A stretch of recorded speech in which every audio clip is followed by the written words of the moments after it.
હાલ આસારામને લઈને ખૂબ જ દુઃખદ સમાચાર સામે આવી રહ્યા છે।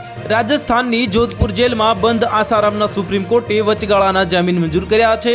ત્યારે તાજેતરમાં બીમાર આસારામ બાપુને સારવાર માટે મહારાષ્ટ્ર લઈ જવામાં આવ્યો હતો અને આ દરમિયાન સુરતની લાજપોર જેલમાં બંધ આસારામના પુત્રને ગુજરાત હાઈકોર્ટે બીમારીને કારણે મળવાની મંજૂરી આપી હતી।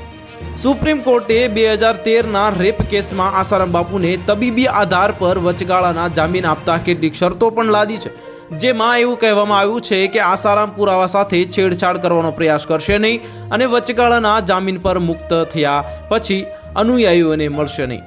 આસારામને 2013માં યૌન શોષણના કેસમાં દોષિત ઠેરવવામાં આવ્યો હતો અને તેની સામે કલમ 376 એટલે કે બળાત્કાર અને કલમ 376 ગુનાહિત કૃત્ય હેઠળ જે કેસ નોંધી અને આજીવન કેદની સજા ફટકારવામાં આવી હતી। અને આ મામલો જોધપુરમાં આશ્રમમાં અભ્યાસ કરતી એક સગીર બાળકી સાથે સંબંધિત હતો। આસારામને છેલ્લા 5 મહિનામાં 3 વખત પેરોલ મળી ચૂક્યા છે અને વર્ષ 2024ના અંતમાં આસારામને તબિયત સંબંધિત સમસ્યાઓના કારણે ત્રીજી વખત પેરોલ મળી હતી।